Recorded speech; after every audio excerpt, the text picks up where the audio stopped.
막연한 설명보다는 왜 2배가 오르고 왜 10배가 오를 건지에 대한 정확한 솔루션들을 가지고 있나를 정확히 판단을 해보셔야 됩니다.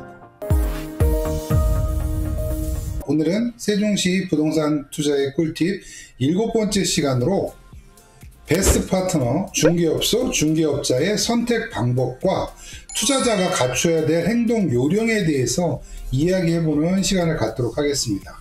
보통 부동산을 투자하시는 방식은 집에서 투자자가 내가 먼저 판단을 하고 그 다음에 중개업자를 찾아가고 그 다음에 중개업자를 만나고 와서 다시 한번 판단을 합니다. 이렇게 이제 3단계가 되는데, 첫 번째로 중개업자를 만나기 전에 기본적으로 해야 되는 사항이 있습니다.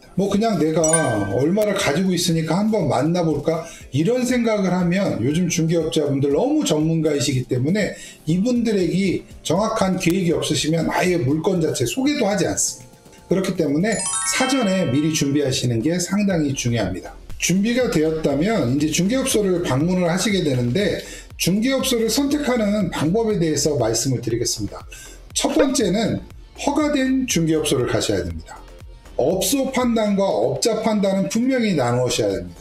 업소는 이 부동산에 정확한 자격증이 등록이 되어 있는지, 그리고 사무소가 등록이 되어 있는지, 공제, 이제 부동산 보험증권인데 이런 게 잘 가입해 있는지를 판단하시면 되고, 두 번째 업자는 이 사람이 자격증을 갖추었는지 자격증을 갖추지 못했는지, 기왕이면 자격증을 갖추신 분이랑 거래를 하시는 게 나중에 문제돼도 시시비를 따지시는데 상당히 편리하기 때문에 이분의 상담하시는 분의 자격증 여부도 분명히 파악을 해보시는 게 좋습니다. 두 번째는 이 부동산, 이 중개업소, 중개업자의 역량을 판단을 해봐야 됩니다. 첫 번째는 이야기를 하다 보면 내가 투자하고자 하는 해당 지역의 이해도를 알 수가 있어요. 이분이 얼마나 이 해당 지역의 정확한 과거와 현재와 미래에 대한 이해와 전반적인 사항을 인지하고 있는가. 또한 이분이 이 중개업소에서 얼마나 오랜 기간 동안 이 한 지역에서 일을 했는가. 기왕이면 3년에서 5년 정도 이상 된 중개업소를 찾으시는 게 가장 좋고요. 계약을 얼마나 많이 했었는가. 계약을 많이 했다는 것은 그만큼 손님도 많고 물건도 많고 역량도 뛰어나다는 겁니다. 또한 마지막으로 4번째로 중요한 것 중에 하나가 있습니다. 그만의 투자 솔루션을 가지고 있는가. 어떤 땅을 사면 1년 후 되면 5배 오를 겁니다. 10배 오를 겁니다. 막연한 설명보다는 왜 2배가 오르고 왜 10배가 오를 건지에 대한 정확한 솔루션들을 가지고 있나를 정확히 판단을 해보셔야 됩니다. 3번째로는 너무 좋은 말만 하는 중개업소를 찾지 말라고 이야기를 해드리고 싶습니다.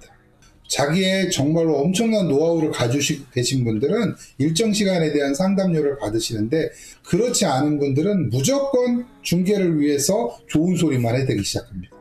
근데 그런 분들보다는 쓴소리, 약점을 집어주는 중개업소를 선택하시는 게 가장 현명한 선택 중에 하나입니다. 4번째로는 중개업소를 선택을 하실 때 미리 사전조사를 통해서 충분한 그 동네 중개업소를 다 방문을 하시고요. 그 중에 기왕이면 한 군데를 정확히 짚는 게 좋습니다. 그래서 그쪽에 전속에 의뢰를 하시고 중개를 하시는 게 훨씬 신뢰관계나 매물을 수집하시는 데 도움이 되실 겁니다.